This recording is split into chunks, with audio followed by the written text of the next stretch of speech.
So employees మీ బిజినెస్ని destroy చేస్తున్నారా? కానీ ట్రూత్ ఏంటంటే మీ బిజినెస్ని చంపేసేది ఈ 5 మిస్టేక్సే.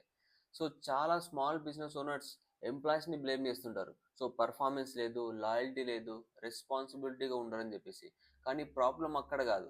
సో ప్రాబ్లం ఏంటంటే చాలా ఎంప్లాయీస్కి అసలు సిస్టమ్స్ వల్ల క్రియేట్ అవుతాయి. So most employees mistakes systems వల్ల క్రియేట్ అవుతాయి. సో పీపుల్ కాదు, పర్ఫార్మెన్స్ ఫెయిల్ అవుతుంది.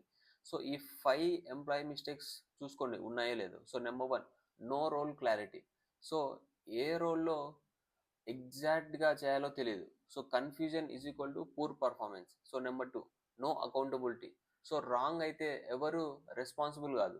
సో ఇలా ఉన్నప్పుడు రిజల్ట్ మళ్ళీ సేమ్ మిస్టేక్స్ మళ్ళీ చేస్తుంటారు. So number 3, no feedback system. So correct చేసినప్పుడు మాత్రం సైలెంట్గా ఉంటారు. సో రాంగ్ చేస్తే మాత్రం గట్టి గట్టిగా అరుస్తుంటారు. So number 4, no growth visibility. So ఎంప్లాయీస్కి అసలు ఫ్యూచర్ ఎలా ఉంటుందో కనిపించదు. సో ఫ్యూచర్ లేకపోతే ఎఫర్ట్ కూడా ఉండదు. So number 5, owner does everything. So owner అనే ఆయన జస్ట్ ఇన్స్ట్రక్షన్ చెప్పాలా. సో ఎంప్లాయీస్తో పని చేపియాలా. సో ఎంప్లాయీస్ ప్రాబ్లమ్స్ కాదు. సో అన్క్లియర్ లీడర్షిపే ప్రాబ్లం ఇక్కడ.